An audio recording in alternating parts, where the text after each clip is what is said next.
All right. Hi, Benito. Hi.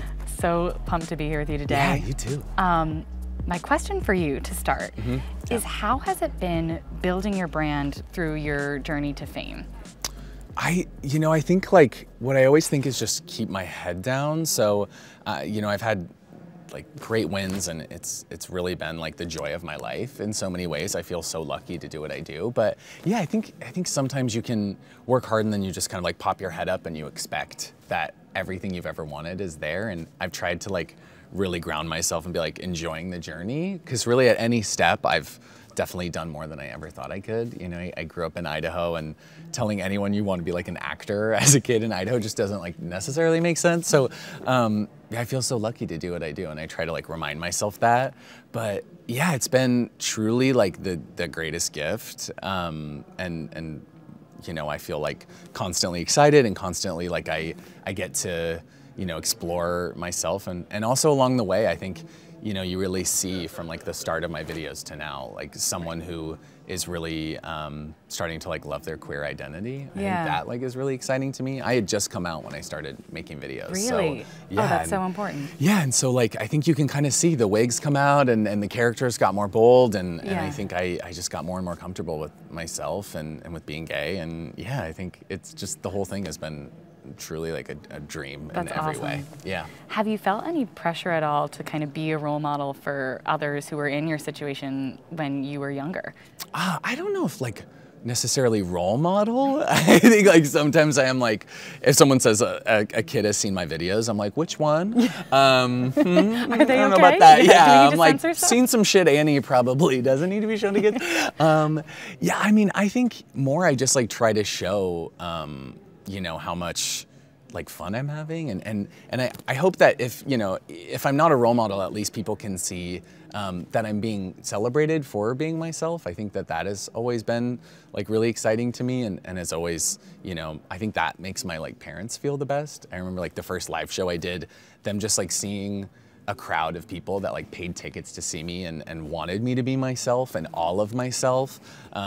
I think there was like a piece in that, and was really beautiful. But yeah, I mean, if I'm a role model for anything, I hope it's that I make people want to like explore the side of themselves that they don't feel like they can. Or, like if anyone comes to like a live show and says that they wore like a bright lipstick that night or a wig, or like wanted to wear like a fun outfit, I'm like, I love that as my legacy. That's great. That's perfect. Right.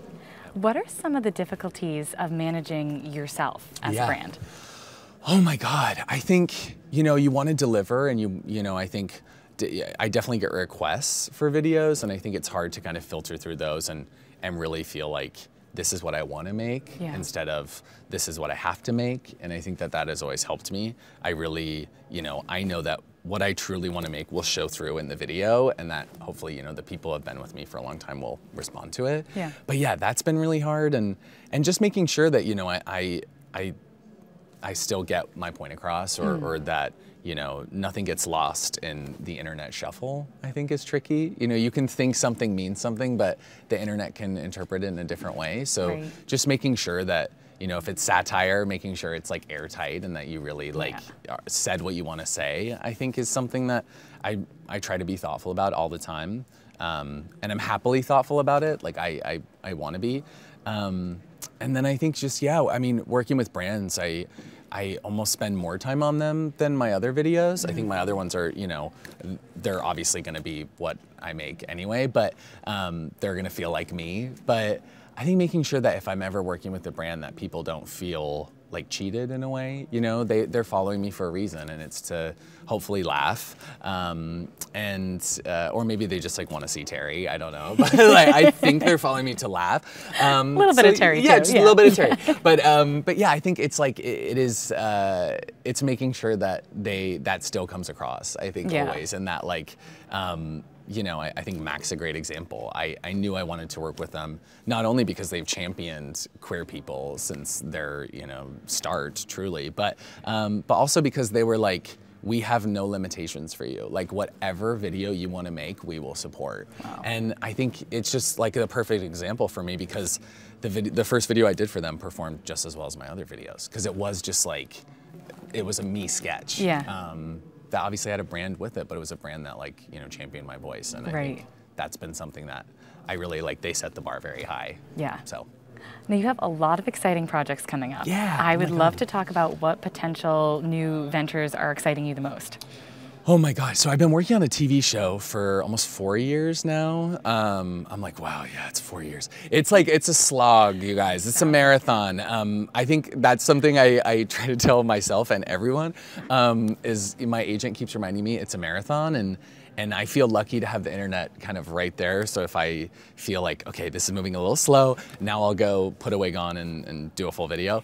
But yeah, I think that is one of the most exciting things to me. You know, I'm going to come back into the podcast space with my dear friend, Mary Beth Barone, this year, before the end of the year. So I'm very excited for that.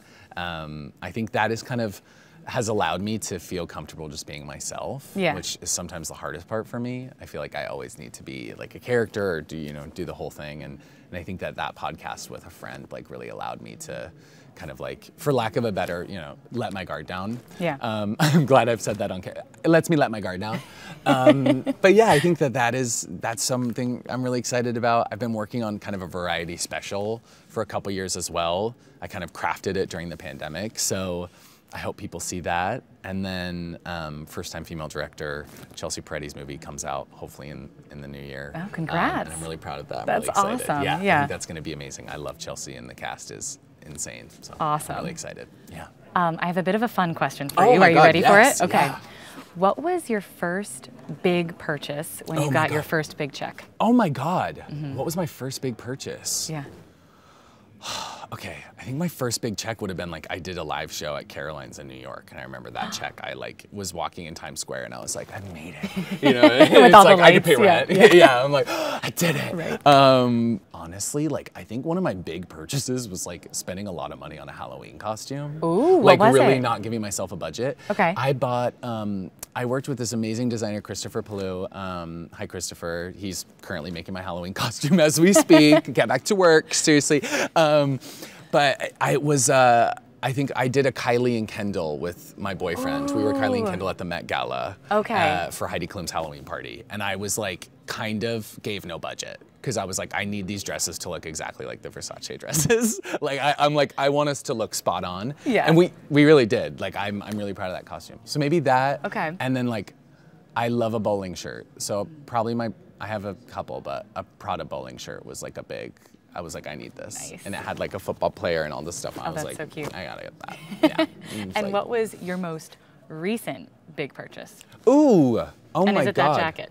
It's not this jacket. This is on loan. Thank you, Dior. Love you. This goes back, I'm Cinderella after today. I did get these. Ooh, yeah, I these, like them. I have some Dior Birkenstocks on. There you go. These were my recent. So comfy. They're so comfortable and they're kind of fashion, right? They're couture. All right, I'm getting myself a pair. These yeah, you really need them. Yeah. Yeah, I was just kind of like, you know what? If I'm gonna do Birkenstocks, this is how I'm gonna do it. Yeah. So yeah, I needed them, unfortunately. Good call. Yeah, yeah. And my final question for you. Yeah. What advice would you give to other founders or people who want to create their own brand like you did for coming up with new content and making it go viral? Oh my God, virality is so random. I feel like anytime I thought something would hit, it didn't, and then something that I just throw up is like, that's the one, and I think that's kind of like the beauty of it. You never know, and I think, you really have to, I keep saying like, don't judge the ideas that come in your head, because whenever I do that, I feel like I've lost something that could be really special. And so yeah, if you think something, like at least see the idea through, maybe like write down some notes, see how it could play out. And I think that like your true thoughts or things that you find shame in or embarrassed about, or things that you're like, oh God, that's so cringe, like other people are gonna relate to that. It's like a slog being alive. Like it really is. It is like, it is what it, I mean, obviously like I have immense privilege, but I just like, I think the human existence there's so much funny things about it, and these things that we think about ourselves and the way that we treat each other. Like, I just think that there's so much fodder, and so people are gonna relate when you're saying like, I feel horrible and this is like this video, and I think I have so much respect for people who are able to do that kind of more personally on the internet. I think, you know, obviously people have responded to people who are themselves, and, you know, mine is more character based, so I'm not necessarily like letting my guard down. But yeah, I think, you know, like allow yourself to be everything that you are, and that includes like anything that you deem not right or not normal.